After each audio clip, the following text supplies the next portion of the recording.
पुष्पा 2 कना कना येंग यावी मैं आम हाइबियो खुद थांग पियो पुष्पा 2 की नेचर दोनिको उंगांग योन बनी उंगांग ऐसी मैं आमना खबीर चा चंदन गुम बनी ब्लैक नी माना योली दो सेंदा माना पाई बनी ना पुलिस उसिते अदुगा देन लेपाक 2 की चीफ मिनिस्टर माना सिदोक ngami अतोपा मो हाप ngami अदु लोई उत्रो अदुमकनी होय स्वाइ तौरु समाने मयाई काबा ड्रग से अखोय स्वाइ सु दमारा थारे मोबाइल ओइना हाइबदी महंगा की ओइबा फैक्टरी से सारा सारागा ब्राउन शुगर पुथोए पैरे को जे अदुना सि पैबना काय माय तोरे ललोन बसिदा नुपी यावसले अदगिदी असौ असौबा सेन पाइबा मयाम सुसि यावसले हौजिंगना इना खुनबदुसु चारे लाइरबसु चारे उपाय लेतबा मिजु चारे उपाय लेबा मिजु चारे ड्रग ललोलिबा मिदुसु चारे करिगिनो कांदा माना ललोली दुदी मा चानबने बको फ्री द चाउनबने मु मसागी अखोगी अमा मु लाए मयामना सुम हाइबा मरुवेन कोरकोमना सु याम हाइ नार्को टेररिस्ट कई मुझे पावर याम ले ड्रग ललोन कांगुजे पावर याम ले गजानी को लगी कइनो कादा सेल याम पाए मी मयाम सिना पैसा से याम पीरगा याम लेबनी ना बको मुझे सेल याम पाए बनी ना सेल पारगा दि कदोरे मुझे फुरखाउसिदे एमएलए हापंगमे अदुना एमएलए हापंगमी लेपाक अमदा ngасagi चीफ मिनिस्टर ओइरो सिंधबंगमी खुनाइसी मणिपुरी खुनाइसी याम नुंगाई हाइताबनी नुंगाइति हाइबि यादबनी ना मखल मखागी अवाबा अदुग प्रॉब्लम इशू मक्ता ngai इशू सिंगसिगी मनुंगदा मयाई काबा ड्रग इशू सिसु अमरी लेकाय अमदा नुपी अमा सेले एना अयुक्सिदा खोगी वा लाव सेनग्रेनानी को नुपी अमा खोगी सागैगी नुपी अमा सेनग्रेना वा लाव अरुदा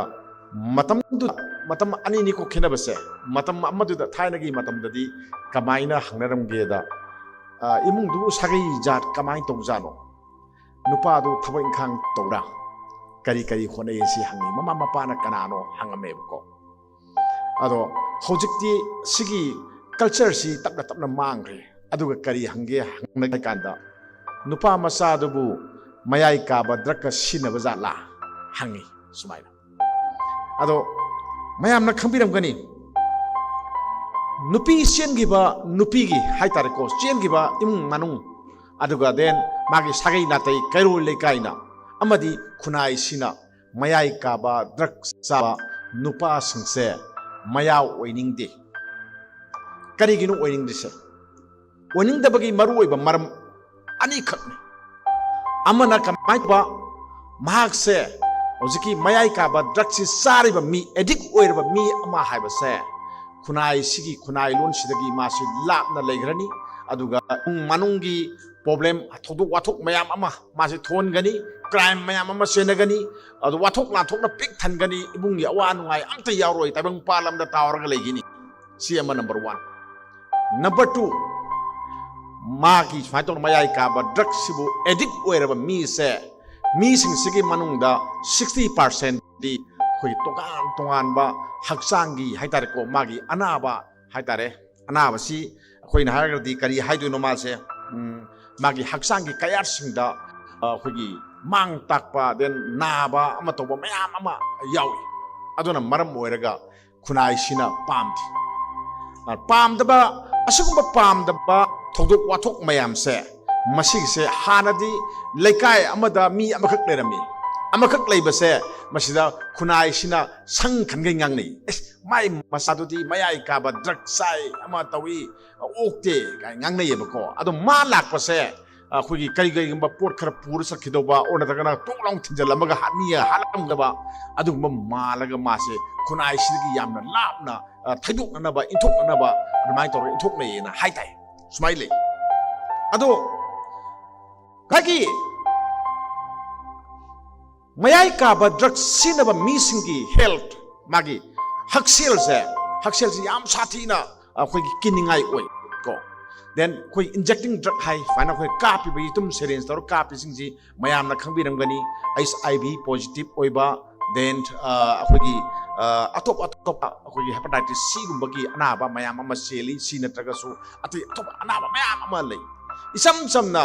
होजिकी मतमदा पेरास्टामोल सा भोक्ता अखोगी किडनी सोयना चाव यादबा मी यावराबने होजिक को पिखरबा चांग भोक्ता सिभोक्ता हक्चांग मांग ताई हायनी अदुगा सोम नाकंदना अदुदगी हेनबा पावर मयाम अमा कनबा हिदा लांथक मयाम मदु माना निसा ओइना सिनरिनेबको सि पोसि ले अदुना असुगुम्बा खुनाइसिना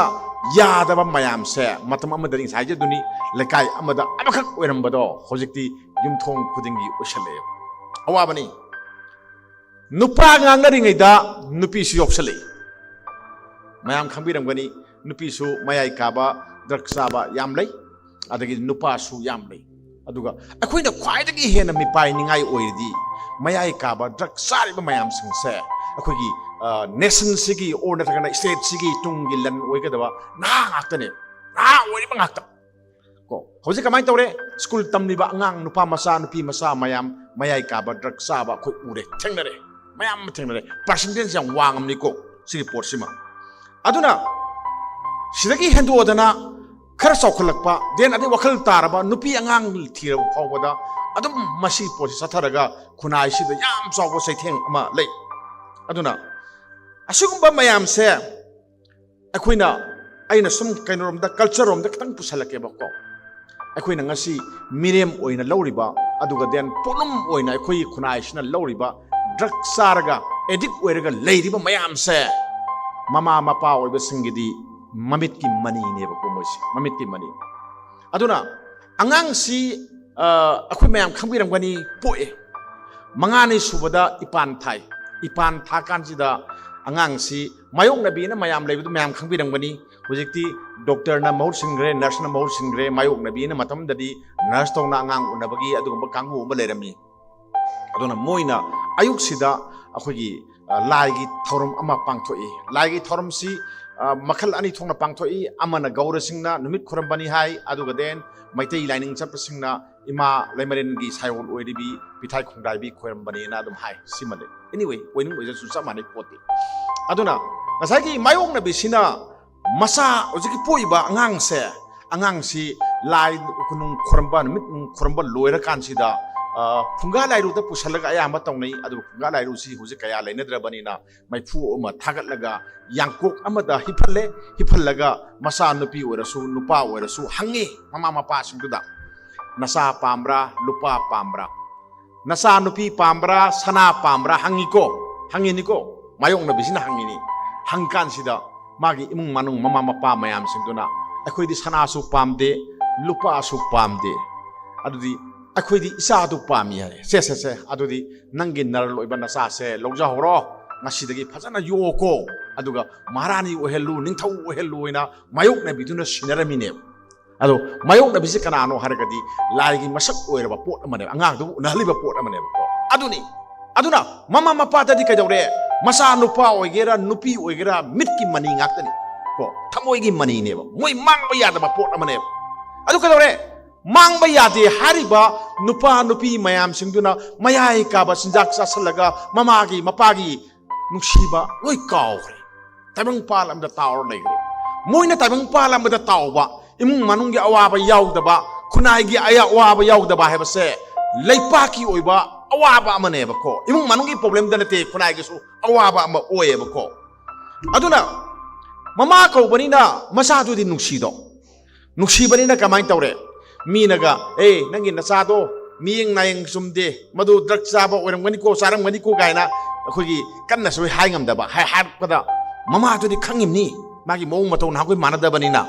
mi du khanangami ni masan pa uktaba du gidamakta aigi sada nang na mai banam to ba karigino hajan ba karigino gaina khanari ne bako sini aduna mapa bhawada mama sina masage phatabado adu losallaga thamnanabo honai karigino harkanda nuksibaduna henmandana ado nuksibaduna masa mangnabagi maram amadi oidabadi natam sini la isinsikko aduna masa kan khalle aduga masa kan khallagadi mama na masa kan khallagadi mangi aduga sarupudi mama sina kamai tokna masa si ngasai ukta singda tawnana ba den magi pharana bagi damak kari tawgadagi haiba potudi mana madu akhang ahi tana ba wala hoye bako aduni khoi khunai sida ladies aduni kamai tawre mayai kaba daki saitheng si akhoi sida kaya mai kamai tongna lei yengbiro mairoi ngasai panjagre mairoi sing kaya ama mayai kaba drak sare sahi nauriba nupa nupi mayam ama drak laisu raga leire ड्रग्ꯇ लाइचुरबा सेल तानी खंग्रे को ममागी फनेक ये फसलमनी अदगी इमुंगी अरु अनाहन मयाम से मंगोंददी कदौरे मसागी ड्रग कापनबगी सेन गो ओनब याबा पोट ओइनो ओइरकनेबको अदुना इमुंग द तंगाई फदब पोट ओइबदो मौइद खल्लोयबको कैम खल्लोयब ये पचकिनी पुर सकिनी ममाना खांबे यारोय मपाना खांबे यारोय अदगी कदौरे मबुंग लइबा मपा लइबा ओर नतकना ngसागी मसिन मनाउ सिंदुग मागा फुन्ना सैना हाना द ngaइरेबको अदुना इमुंग मही याम लागे अन लइबा याम नुंगाइते अदुना अदुं नुंसिग्रबदो इबुंग नंग सिरकांद इमासे पीनी हे हाइराबने मसासे को ngसाइना कदौरे याकोक्तगी लहौरिनी मैथक तंगौबदगी लहौरिनी आई कदौरे आई इसा अइंगोंद पिनबियु आई सना पामदे लुपा पामदे लहौरिबो पोतो ngसागी मयाई काबा सिंजाक्तुना खाम ngमक्तदना कदौरे ममादुना हारे इबु नंग सिरकांद इमासे वाइसंगनी हागलाबनेबको सी ओना प्रॉब्लम से मायोकनै अदुना सिगे प्रॉब्लम से अइना ngसाइ हाइजबदुनी अमा खक्ता नते मफम खुदिमक थोराबनी युम खुदिमक थोराबनी अदगी कदौरे ममा मपा सिंगना मही तमु हाइसु तमु याररोय ngangi sai taw याररोय गाड़ी हुरान बे यारो मेखरा हाइनी अदगी कदौरे खुलाई पाइबा मयाम सिना मोइसि नीएगा ड्रग पिजने न नीएगा अमा तगन पैसा पिने नीएगा गोम थंबद सिनर खलानी को खुलाई सिना दोनी मोइजे को अदगी करिम कांदा मी हात पे यारोकन को मीगी ngसागी मागी मतम दु यारोकांदा सि कइनो हाकांदा मयाम खंबे दुंगाई मयाई काबसे मसी निसानी निसाजी कइनो लाचु बनी थादोक पंगमदब पोट अमने अइना थादोक पंगम पोट नते सि पोसे थादोक पद याम वाबा पोट अमने अदुना मोइदा अफबसि करिनो फतबना करिनो करि तौबा याई करि तौबा यादे से मोइदा लोइ काव कैम लेते ओनली साइ पोट दं फंग लोरे अदु कयाम साथी गरे जुदी ख्वाइदगी साथीबा पोट अमने अदुना स्वाइदा तौरि मयाम सिम बिरोको अदुना मीगी हक्सेल आई साइ हक्सेल की मतेक मा पनगी आई हक्सेल की मतेक मा पंजरम के मतम सु याम लेतबनिना अखोइ स्वाइदा फंगिसी हेरोइन फंगी ब्राउन शुगर फंगी कानी फंगी याबा मयाम ना अखोइ WY टेबलेट का हाइदो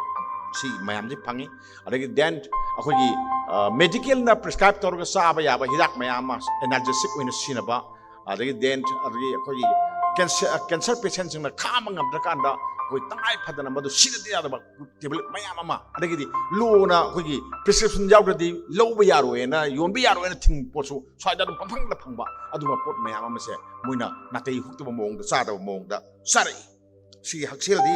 अनक फंगना किनिंगाई ngakतनी मयाम साइ हाइ साइ मतेक मतेक पंजगिरदुनिको मयाई का ड्रग चाबा मियोय अमा फजना सिनबा मियोय अमा पुनसी नुंसांगना पाली हाइबसे आई तारम मोयना खल्ली मयामना आइसु तादिको आइसु तादि अदगी याम सिगल्ली मसा माथमता थौरी यार सिरमे अदि हुथा सिरमे आइजे मोइसी याम यावले के मसाइ मोइसे मथन स्वेट होबी तजिन सियाम लैको सिमा अदुगा मसाइ हाइजबदुनी 50% अमा जाय मयाई का ड्रग सारिबा मयाम से असिग मनदा 50% अमदी मोइसे कैदोगेबो फिजिकल प्रॉब्लम लै ओवरडोज की वाथोक याम लाकनी अदुना मसागी आइना हाइजरिबा ऑर्गन फेल ओइबगी कोई वकत याम लाकनी अदुना मसाजी कैदोरे तंगदु लेतादबा अदगी ngakang फमबोगदा फमबो लेताना फमु यादबा अदुमा मखलगी अवाबा मयाम अमा मोइदा मसादा थेंगनै हेक हाइबदा अफबा पोट अमता सिता कैमता लेति ड्रग चाबा मयाई काबा ड्रग चाबा से हक्सेलदा अफबा अमता याउदे सीमा अखोइ पुन्ना खंगमिनबा मा चंगी सेम लेरे अदगी नासिंग सिना ड्रगता लाइचु रकांदा लाइचु लेरगदी अखोइ कमाइ तौनी खुनाइसि कमाइ तौ नाहाइसि मयाम खंबिरंगनी मोइददी मोइसि मपंगन याम कल्ले अदुगा देन मोइगी ब्रेन सि याम शार्प ओइ मोइसिनिको मोइसि अखोइना कमाइ तौ तुंगी युम्बीनी न हारिनि अखोइगी तुंगी आशा से थाजबसे मोइदा थम्मिनेबा अदुना अखोइगी तुंगी युम्बी ओगदबा मोइना सोमनाकंदा उइरुम तौ लेरकांदा अखोइगी तुंगी आशा सि करिनो सि करीदा लेगे cinema अदुनानी ngasi mayona yamna maru oiba topic ama oina lauraga drug ki matangda masi kamai tong manage tong ni na pukhalai je sineba ko hojik yang biro ofam ani kha haige not AOC mayam khambirang gani not AOC masi mayai kaba drug lalon basingi safam chaba mayamgi mafam amani atopa mafam ama majai khara haigatlaga mayamna ningthem pukri no sorry koi kari pukri baklang hagalaga le मंत्री पुखरी से लोयरे होजे मंत्री पुखरी दा अदुगा mayamna khangbiba kangbo amsu yawni khangbidaba kangbo amsu yawni ko mayumda hanba yadra sangba yadra mama pana sangba yadra ba lana thong thingraba nupi mayam am lambi do yare ahing yare ga lei karana uhelei no mayai ka ba drugs na uhelei ni sini ko aduna moida ikai ba leite sigi awaba mayam singse akoina anakpa maham anisida lei mase amata nati ani da nati yam garba masing ni ko si posingje aduna si akogi asoba problem amani aduna akogi tungi laibak lepkodoriba akogi hauraiba generation si moina palhogdaba moina tinjang kaijang ga mong marin ta dana leiraka da akoi ahloiraba akoi sidagi ngai leiraba akoina kamai tawdana kuyato sina siduno aigi isa sungaire aigi isa duna afaba mi ohero kanda ngo nang mafaba mi amasu oire nang nasana naw mayam singje nang phajana sikon na konduna toraga noi yum paluko ipadi matam lore ipadi thupage ipadi sirage na hairaga nungaina kuyato sina siwa do sibu koweba ko isanupi aigi den aigi khunai du le horiba mayam duna mayai ka badrak mayam ama saraga ada lehorga akhoi gumba kayana kamai tawno sigam do no sinida sineba sigumgi awaba se khoi sida mayong nerga leiri niko aduna makhoi gumba mayam se asina kamai to gebu akhoi gi khunai lon akhoi gi lesem lon akhoi gi semit lon adagi akhoi gi lengak lon se masakang khong sahelakane ba konba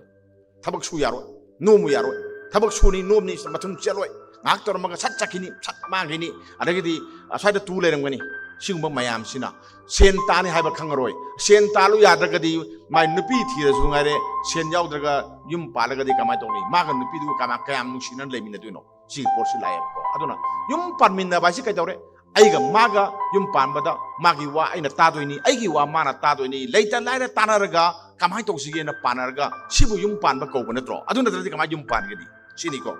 aduna sumba mayam sina akoi pik thalle hoje koi medium dongna sappa mayam pik thana lere koi sida mayam khangbinam gani uirum tawdana mayam lerang gani overdose sale rai ta si lerang gani adagi pukhi da khar si lerang gani kangla pak ta lupen tawri mayam ge asumba ngaktane aduna masi akoi gi khunai sigi awaba pot amane ko ado drugs kamai taw manipur si ahan bada mayai ka ba drugs se karai dagi Myanmar rom dagi pusalai khoina mayam na sodam haini khogi golden triangle leina hai Laos Thailand na swaida leiba Myanmar ge swaida leiba madagi leiba Muhammad sunga pusalak pani na hairam aduga akhoi gi sina Manipur sina madu power ga pugi bagi lambi amani na lambi da yawram me bako ado hojikti kamai tore mayam khangbiramani mayai ka ba drugs se akhoi swaida su damara thare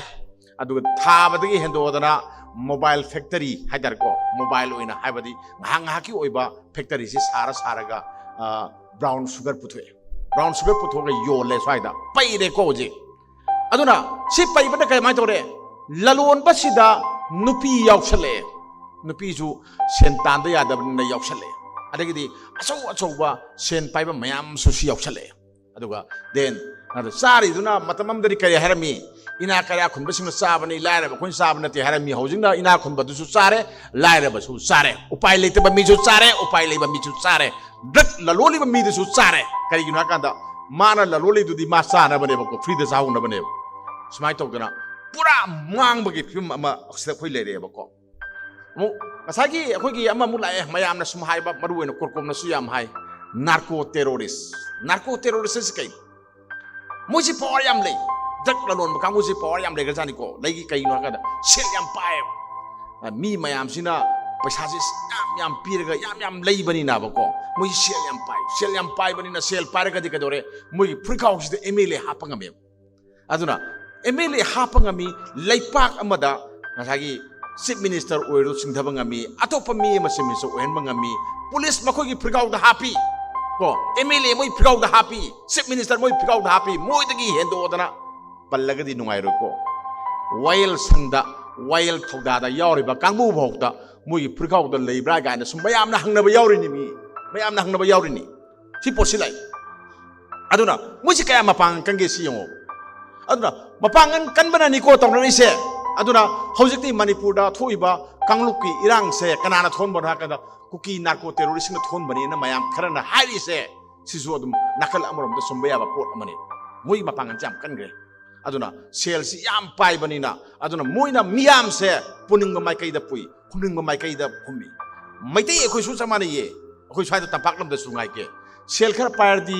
sam samba yumnak ningomam su tangang olidana tangang kai hai bako adagi di sar the boss kai hai dana minga se makal minga kok chandana bako sana kya ga kok challe bako sen pai ba gini ko do arkis natna kok challe ni mayam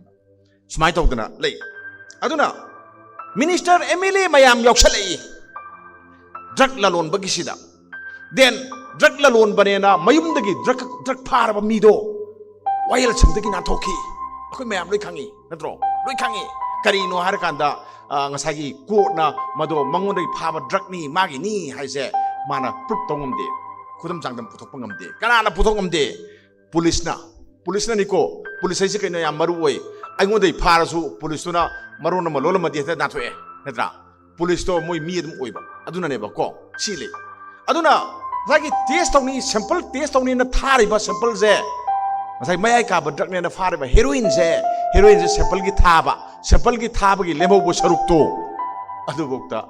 mangi ni koi manipur to siko mangi ni ko adagi di kgm phare dra test torom dai da glucose oi me mayai ka ba jak to glucose oi othok ngami ne ba ko adu de kayam power le re yengo ko aduga then phagi ba mi do phade ko thado imni ko email me am sel mi thado na bagi damak si le ko sini akhoi sida matam khar tiel ba matam khar sida akhoi na u fangi si mayam kanodi oire ai hindi da di higher roy south india rom da pal lage puspa 2 kana yeng ba yawi re mayam da habi ko thang biu yeng ba yawi ko puspa 2 gi nature do ni ko ngasagi hero do magi kanoni ungang yon bani ungang ai si mayam na khabir cha chandan gom bani adu ungang do mana yoli do black ni mana yoli do sentama na pai bani na police usite adu gaden lepak tu gi se minister mana sidok ngami atopa mo hapa ngami adu loi utro adu magni hoi swai to ru samane sini adu na kadore Myanmar da matamamada military junta na lepak ngan lengak sim phajana irang leitinge da pai daga su military junta gi aso officer mayam ma drug karbar da yaw aden masagi kuki UG group mayam amana drug ki karbar sida yaw ga drug to pusin to da sinari mayam moina sentali mayam se sinani adu ga de akhoi kopi pabi mayam ma sing ku to thari jing je sel duna ne ko sel duna ne ado sigi se akhoi na khana ba matam se na na hel bani theng thengam ni ko slis ado di manipur ga men di kamai taw manipur ga men adum thabak adum tawi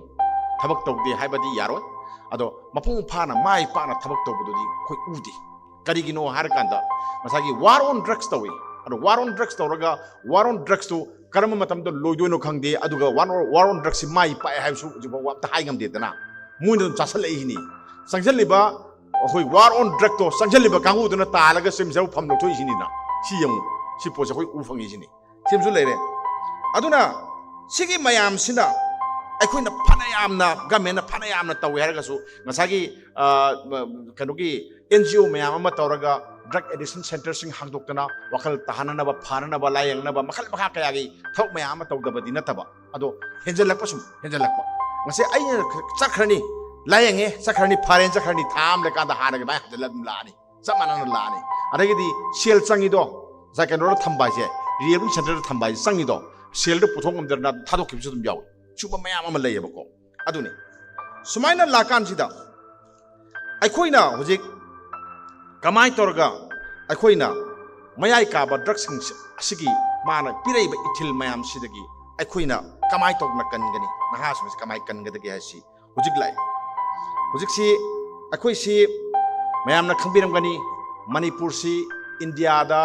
mayai ka ba drugs sinabada khwaidagi makok ta leitraga su epicenter gi mangdadi yawi akoi se ko epicenter oi aduga north east ta aikoina makok oide oidraga su hojik se drugs ka sagu na hingba hagadra ngoi saraga hingba edik oiraba mi se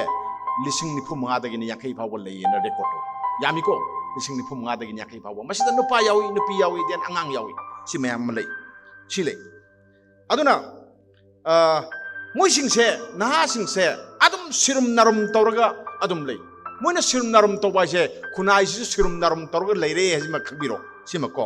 aduna moi naha mayam ꯃꯥꯒꯤ ꯄꯨꯟꯁꯤ ꯃꯥꯡꯈ꯭ꯔꯦ ꯑꯩꯈꯣꯏ ꯃꯌꯥꯝ ꯈꯪꯉꯦꯀꯣ ꯑꯗ ꯍꯧꯖꯤꯛꯁꯨ ꯀꯃꯥꯏꯅ ꯇꯧꯒꯦꯕꯨ ꯊꯔꯥꯛ ꯌꯥꯜꯂꯒ ꯁꯤꯒꯗꯒꯤ ꯉꯥꯏꯕ ꯃꯌꯥꯝ ꯑꯃꯁꯨ ꯂꯩꯔꯤꯅꯤꯀꯣ ꯁꯤ ꯄꯣꯠꯁꯤꯃ ꯂꯩ ꯑꯗꯨꯅ ꯃꯃꯥ ꯃꯄꯥ ꯑꯣꯏꯕꯁꯤꯡꯅ ꯃꯣꯏꯁꯤꯡꯁꯤ ꯂꯣꯠꯁꯤꯜꯂꯒ ꯊꯝꯕꯁꯦ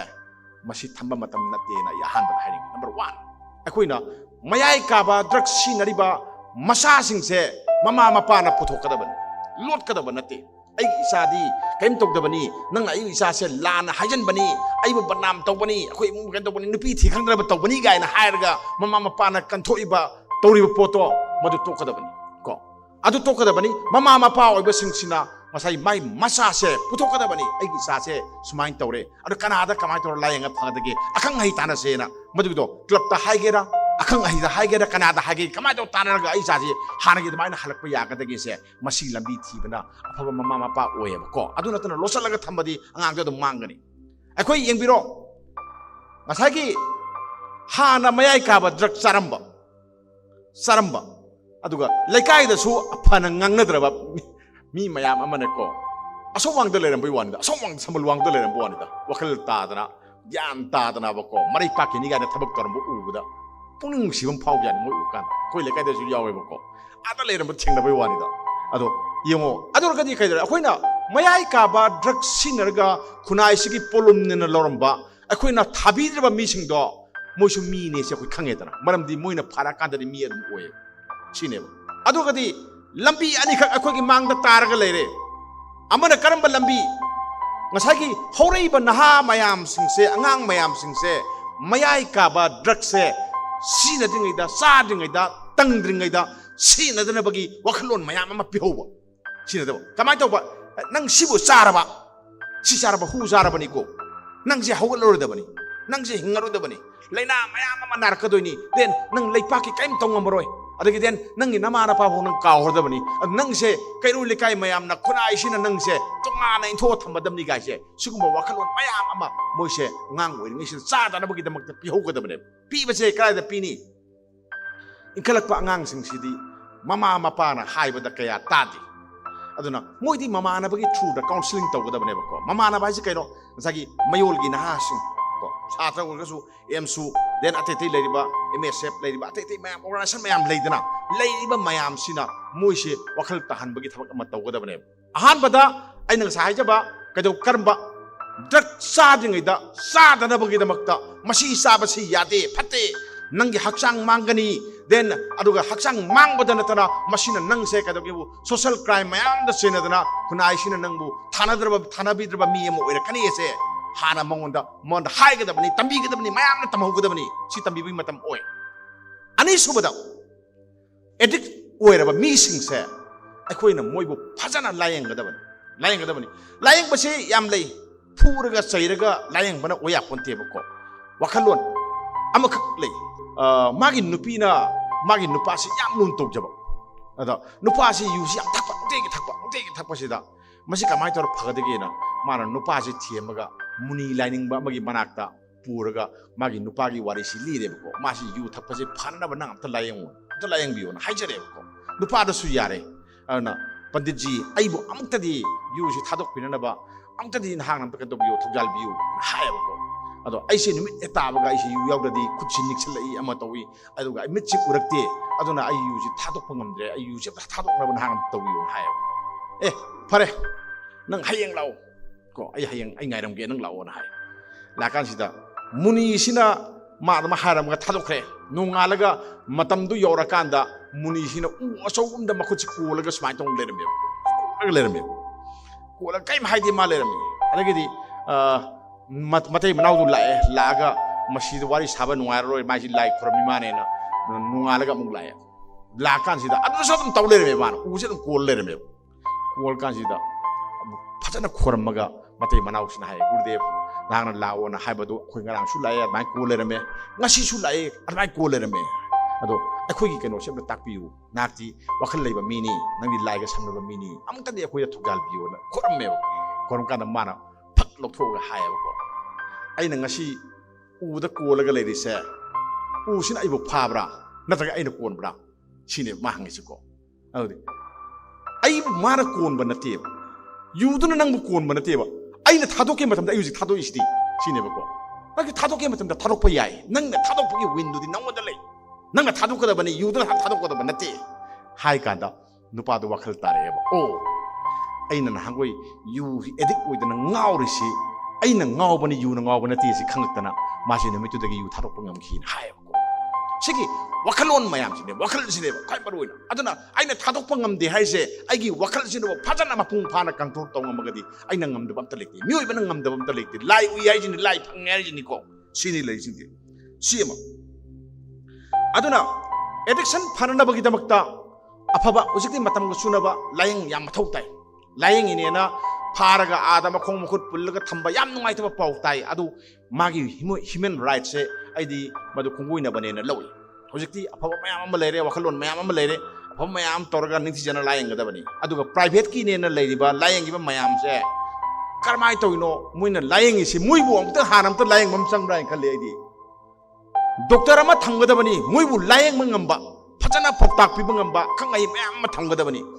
doctor amana ngasagi adugumba rehab center taret pui adu karai kamai laying dori gapti yongko aduna sen khakitam ga thorakpa NGO mayam ama yakhale koi sida khoi maribak nungsibagi mingda maribak lut toba toksinaba politics su kedogebu toksinaba politics toba kangu uma mayam ama maribak nungsiba su kedoba maribak nungsiba sasinaba mayam ama khoi keno sida irak sida yaure ebako masi khoi kiningai oiba pot amani adagidi mayai ka badrak thado paibsi mayam leminagadabani mayam tinagadabani khunai se ga magane kairu leka ga magane mayam inthukadab nate bako he lawoi tomba lawon koktoga law social service yaw law social service to minasi gai mayam se moi hawra pugadabne mayam se loina gadabne akhoi de gadore mala aga pot yep khidaboi ninge gari hurang gadaboi ninge khoina ko aduna mangonda tukhai ba wakhalon ma selhalle bako sige sima akhoi khara section ba ma pai adu khwai dagi marui ba poti awareness piba wakhalon piba aduga kamai tawba mase phatti haje khanganba kaida school da supi ga dabani kairo lekai da supi ga dabani mafam kuima ga supi ga dabani campaign je sigi campaign je tangai phatna tawdaba yadaba pot ama oire saina gi akhoi opium gi wari ma amu nisang e matiem tangai tokjaram ge saina si opium war si first second lay war na amani aduga aina lakchadoi saruksina adunati akhoi gi communist party sina saina se China si 1949 da akhoi gi kanona Mao Zedong na mana liberate toy mana pai lengak si pai China si pai da kansi da anti opium campaign ama mana hawi lengap lebak tu akhoi gi kanona khara Japan khara toram adagi di British ti kangu sina mayam drug mayam pijarami British na drug pijaram bagi wari yam lei kari gi pijari no hai kanda lambi ani ni ko drug pijabai mar lambi ani ni BTC China da moina pairaga leire China si paira kanda China si yam phajana control tawba ngamna na bagi damta moina makha da leiba yana na bagi damta maribak nungsibagi maribak ki damta tawba yana na bagi thabak mayam singse tawhundana bagi damta maribak nungsibagi wakhalon do mangkhina na bagi damta BTC na masigi se lo na yaba mawngda opium ji yolhan bai wani da dukan da lerak lakta opium je thong na yolhan le permission pithoe yolhan ko si porsima atopa amana China da phangiba pochai mayam se masi British kanguni yam pam se China gi matham du sanabi ama lerame ko sanabi ji kaino hakanda moigina posi yon bakanda moina logudi ba senje silver coin ji lowe ko silver na tabab da logdi ko silver ji sum logi poti sum moina sum leire sum pugi banina masagi economy da kano da akhoi kari haitare imbalance oire ko pasadi sum sum nakandai sum chakre adu mohur hajan be poti leitre pot oina pugi banina itra banina ngasagi silver coin mayam do lawna na bagi damakta amu lokhat na bagi damakta ngasagi drugs yon challe bo moi maya ka ba drugs yon challe yon kanda sai silver coin do khongot pa hore leibak tu da atopa meri bak na pala banina moina kushi asi adum tawbani adumai tawraga ngasagi kaino se China gi mi ayam ba haitare ko masi mayai ka ba sinjak ta loina mak tawraga legibdagi awabane ba tori to ko adu kidu ngasai haje duni 1949 si da China si communist party na Mao Zedong na paira kanda mana asauba anti opium campaign ama hawi adu mana si haukan si da kaino se addict surba mioi million kaya ama mana oi ujik taga di yaroi ko himera mangal hakani नमफूद Mona कमाय तो अखोगी force labour ओइना मोइ jail थमे थबक सोंदोइनिको थमेदना कहीं पीजरलोय कमाय चाक पीजरगा थबक सोंदोइनि हेक लोरेदना अमुक jail पुसनबा सुमाय तौरगा थम्मी मी million को मोइ थम्मीजे मोइ मनुंगदा Kharna rehabilitation centre थम्मी सुमाय तौबसे अदगदी drug ललोनबा को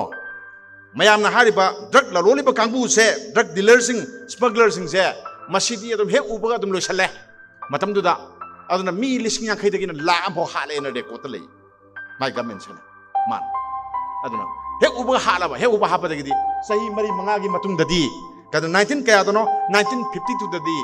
कनोदा चाइनादा ngасai ओपीएम की ngасai लेरम सैथेंग ओहनगी सिना ताई करी ताक्या कांदा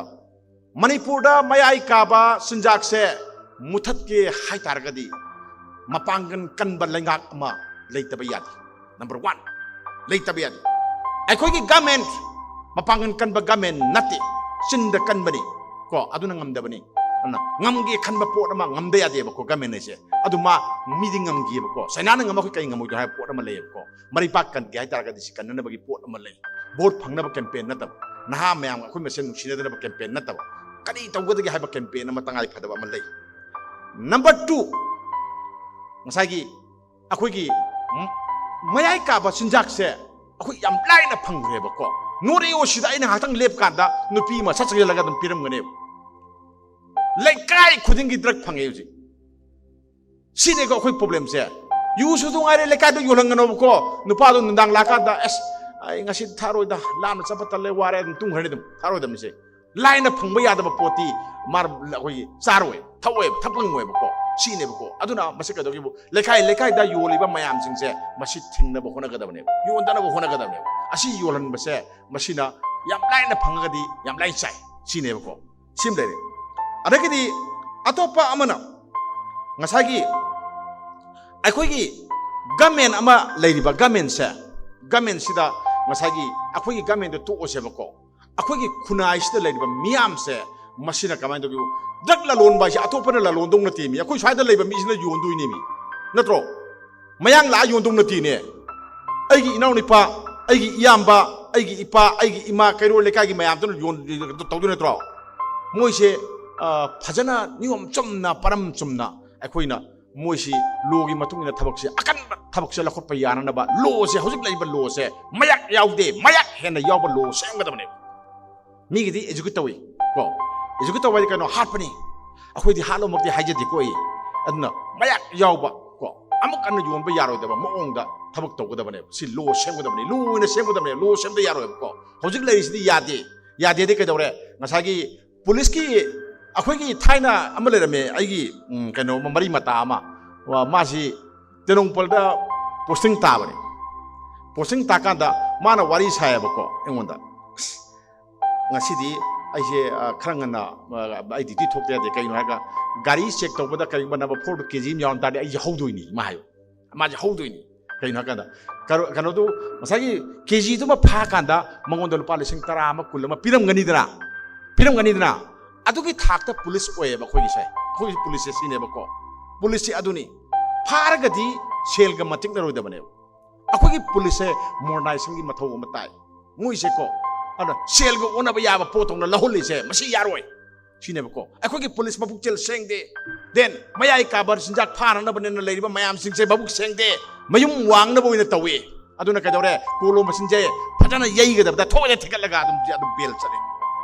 सिनेबको खोइसे लेजिंजे अदुना पुक्सिल सेंगदबा मयाम अमना लेपाक्सी nga akanda khunai se ngasidi kiningai oiba thak yore aduna kedore maribak nungsibagi ul mangre matamamda maripaki ni haiba matamda mayam hau chenarim natra adagi kedore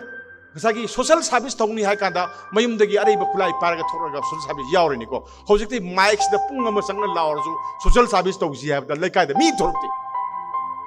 kayam yung अखोगी कनो से culture से काय मांग हगे योंबको अदुना मयाई काबा सिंजाक से मसी थिंगनबो होनबदा अखोई मयाम पनमक थौदांग लै अखोई मयांगी प्रेशर मयाम मतंगाई फदब लै अदुगा मपुंग ओइना मसाई अखोई खुनाइना लौगदब थौदांग सु लौसी अदुगा गवर्नमेंट की सु तौजनु देन लेंगाक्पसिंगसु तौजनु अखोगी तौगदब थौदांग मयामदुदी अखोई कावबा यादे मरुओइना नहासिंगना नहागी मरक्ता मयाई काबा चिंजाकसे चारगा लायेंगबा मयामदा थादगदब इफोर्टो मदुदगी हेना चादनबा को अखोई नहा मयाम अमा सारक्तनबा नुपी नुपा मयाम अमा सारक्तनबगी अदुगुम कैंपेन दसु अखोई पांगल थौना मयाम अमा थादरगा वाखलोन थादरगा थबक तौमिनसेना वफम मंगा तरा सितंग हायरगा ताव बेलुसिजे